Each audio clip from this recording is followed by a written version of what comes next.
మన భారతదేశానికి ఇది ఒక గర్వకారణమైన వార్త. 2030 కామన్వెల్త్ గేమ్స్ను మన భారతదేశం నిర్వహించే హక్కు గెలుచుకుంది. ఇది 2036లో జరిగే ఒలింపిక్స్కు ఒక పెద్ద ముందడుగుగా మారబోతుంది. నీతా అంబానీ నాయకత్వంలో రిలయన్స్ ఫౌండేషన్ అనిమేష్ కుజూర్, జ్యోతి ఎర్రాజీ వంటి క్రీడాకారులను తీర్చిదిద్దుతుంది. పలు నగరాల్లో యువ ప్రతిభను ప్రోత్సహిస్తూ చిన్న స్థాయి టోర్నమెంట్ ద్వారా క్రీడలకు ఇది ఎంతగానో ప్రోత్సహిస్తుంది. క్రీడాకారులకు స్టార్టింగ్ నుండే ఒక మంచి శిక్షణ, అలాగే ప్రపంచ స్థాయి లెవెల్లో ఎలా విజయం సాధించాలి అనే వాటిపై భారతదేశం క్రీడా ప్రపంచంలో ఒక కొత్త అధ్యయనాన్ని ప్రారంభించబోతుంది. ఇదంతా కూడా క్రీడాకారులకు, కళాకారులకు, వ్యాపారవేత్తలకు ఒక మంచి అవకాశాలను తీసుకొస్తుంది.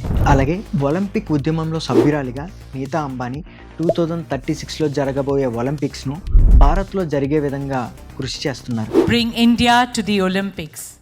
The day is not far when India will host the Olympic Games. ఆమె చేసే ప్రతి చిన్న ప్రయత్నం కూడా భారతదేశాన్ని ప్రపంచ దేశాల్లో ఒక మంచి క్రీడాశక్తిగా నిలబెట్టే దిశగా సాగుతుంది.